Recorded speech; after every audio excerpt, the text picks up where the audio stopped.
some things are not explained, some things are not said, some things have to be just observed.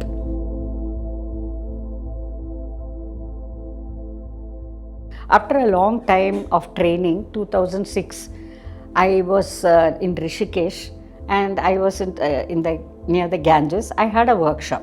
Okay. I had a workshop on one left side for a room to read people who were all over the globe. 27 delegates had come, and I had to train them.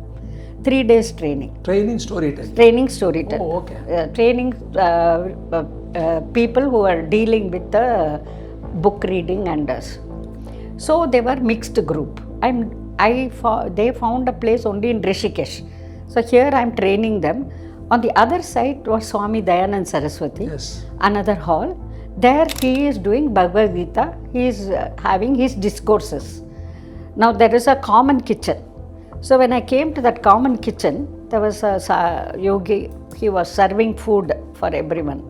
He suddenly looked at me and he said, "Why are you here?" Then I said, "I am here because I am training."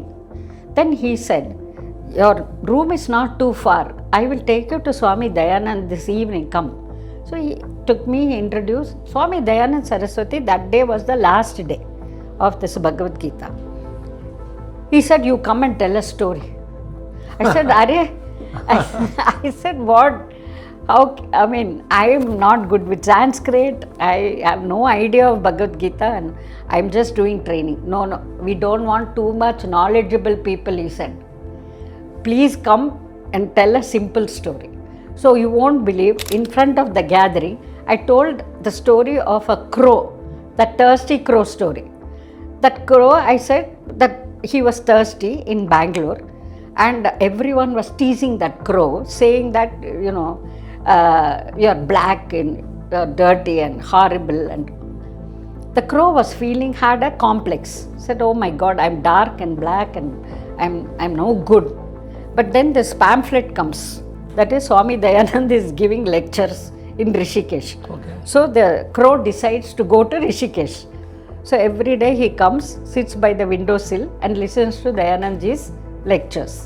Now he feels very invigorated and he's happy, especially because he says Krishna himself was dark, representing the consciousness. Correct.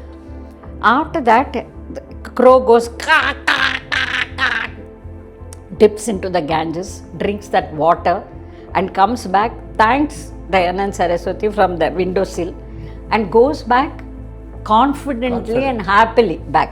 So this is the story I told in front of them. Now this is a thirsty crow story, but I had to adapt it. And he told the crowd, "This is why I wanted her to tell the story today. Because someone else would have talked about the summation of Bhagavad Gita and how good I was. She just told the story." So like this, one is that, you build a confidence, you think. And that Swamiji who introduced me and who saw me, he suddenly said, "You come in August." This was in March. He said, "Come in August and I will have everything planned for you. I will take you for Chardham." I said, "But I don't want to do all this. How do you know I'm coming in August?" Yeah. He said, "You will come." He said, "You will come." And so it happened, because Azim Premji asked me for Uttarkashi workshop, same August as he predicted. So I don't know this man. Throughout the journey, he took me to Gomukh, Kedar, Badri, everywhere. Throughout the journey, he asked me only one question. He said, "I know you are Geeta Ramanujam, you are a storyteller, but you didn't ask me who I am." I said, "Correct. See, I should have asked you." Then he said, "I was with Periva, that is Shankaracharya, for 44 years. So I have come to take the Ganges water. So I will, that's why it is his message. I want to take you." So when he was taking me to the Chardham, all the stories he told me, and I became the listener. Listen. So he told me stories of Bhagavatam. He told me the stories of Shankaracharya. He told me stories from mythology. He told me mythology stories. Pure mythological stories. Plus stories of what happened when And he took me to a place where I saw in one ice cave one nude sadhu meditating. And I was thinking how they are able to be without clothes and meditate inside this kind of. Then he said, some things are not explained, some things are not said, some things have to be just observed.